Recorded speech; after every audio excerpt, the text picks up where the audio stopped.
Governor McMaster and his runoff opponent John Warren are going to be debating next week. As will the remaining Republicans, hoping to fill Congressman Trey Gowdy's seat in Washington. Our Ben Hoover has the latest on yet another South Carolina race that will require a runoff.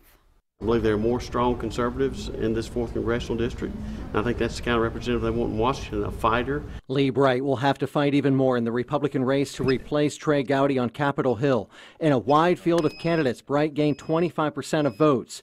His opponent in a runoff yet to be determined. Well, I mean, we've called the election. I understand that it's not final yet, but statistically it's impossible for third place to overtake second place given the gap. Gap between second place finisher William Timmons and third place finisher Dan Hamilton, 350 votes, both with 19% of the vote. We're just going to let the process work itself out and make, there's so many voting irregularities in Greenville and in Spartanburg that I think we need to just take a deep breath, let that process work itself out. It is a race that President Trump has stayed away from, not endorsing anybody. If I were Trump, I would stay far away from that race. Again, he wants to endorse candidates that he believed, his words are, winners.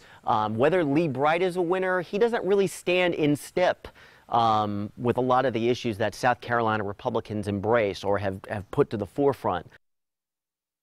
But again, Lee Bright getting 25% of that vote. I spoke with Chris Whitmire at the South Carolina Election Commission. He says the difference in votes between Timmons and also Hamilton are less than 1%, so that will be an automatic recount set to be authorized on Friday. Yeah, it was a really interesting race last night, and a lot of folks commented to me that they were surprised by how well Lee Bright did, considering that he lost the state Senate seat in 2016. Yeah, and we spoke about that a little bit today, and it was such a wide open race, so many different candidates in it, 25% for the top vote getter and then 19 and 19. Considering things, that's still all pretty close. Yeah, for sure. Well, on the Democratic side, a runoff is required between Brandon Brown now and Doris Lee Turner, with neither candidate winning 50% of the votes there. And so, again, you talked about how crowded this was. So what do the political analysts say about that in particular?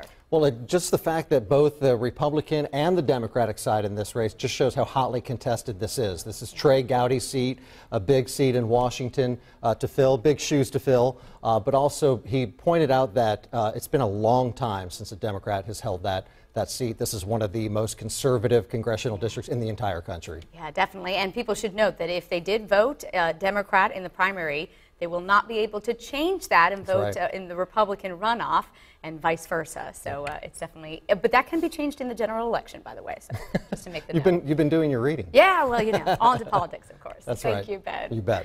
And in the